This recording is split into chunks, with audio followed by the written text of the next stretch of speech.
is Rachel. I am married to my amazing husband, Trent. We have 2 beautiful children.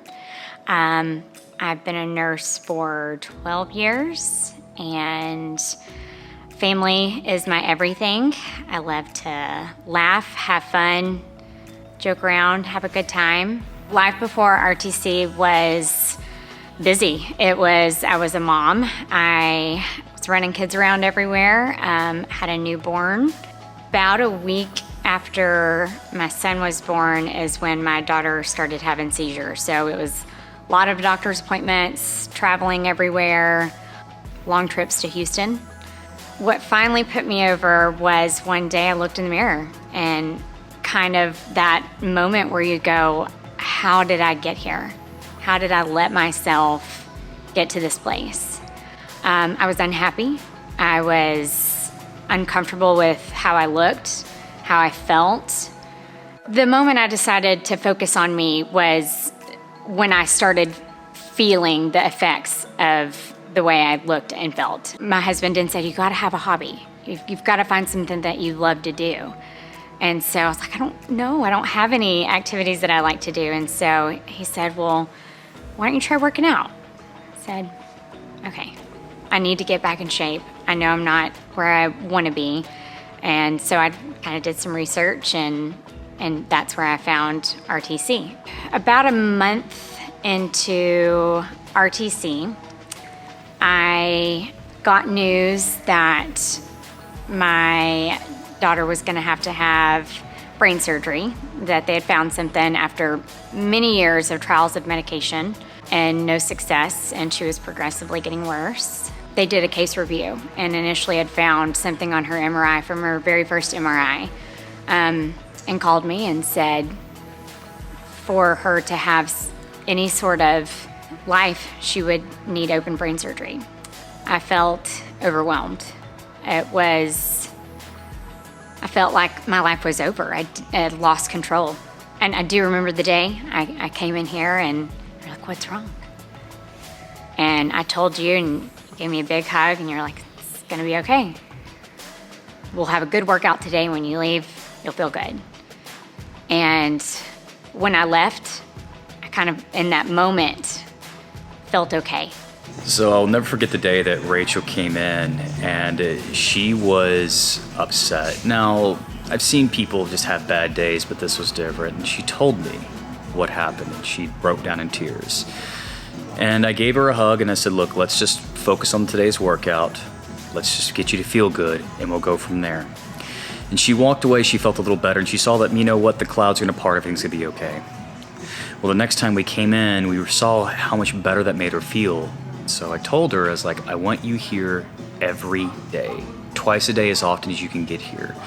I want you here as often as we can, because basically I want to make our workout so challenging and so focused that you finally get a chance to not think about it. My thoughts were going places I didn't want them to go. And at that moment, everyone was like, you need help. You need to get on medication. You need to find something to help you, because you can't live like this. And I sat down with Trent. I was like, I don't know what to do. I'm losing it. And he said, well, let's get you some help. And I said, I think I need to get on medication, but I don't want to, because I've got to be there for Emma. I've got to be in the right state of mind. And so I made the decision at that time that I was going to use fitness as my outlet. I was going to use RTC as my coping. When I came here and worked out, when I left, I had a moment of peace. I felt good. I wasn't thinking about what was going to happen, all the bad things. It was an endorphin rush for me. I left and I was like, everything's gonna be okay. Everything's gonna be okay. I've got this. Yes. We've got this. And so I knew at that moment, Travis opened that door for me. He allowed me to use fitness as my medicine. And I did. The day of surgery was the absolute hardest day of my life. It's a hard place to go back to. Kind of push it in the back of your mind for so long. Sorry, hold on, let me get it together. Many restless hours, no sleep. That we got up early that morning. We went in. We hugged her and held her. Lots of seizures that morning. So it was a rough morning, but it was definitely a clarification that that's where we needed to be. Close to around 11 o'clock at night, we got to go see her in recovery. And then we went with her to ICU. And we knew it was going to take some time for her brain to make some new connections and reconnections. And her surgery was April 19th, 2016. And May 30th of 2016 was her last seizure that we have seen as of today. So she has been seizure-free for over 2 years, which has been the biggest blessing that we could ever ask for. We were actually hoping for a reduction, and so far we have had freedom.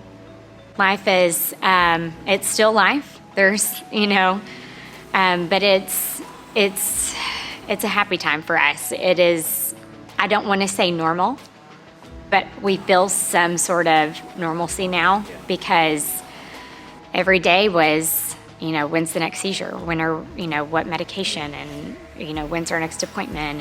And now we're coasting and we feel really good where we're at. We're in a really good place. If fitness wouldn't have been my choice, I would be down a very different path right now. Probably on some sort of antidepressant, medications of some sort.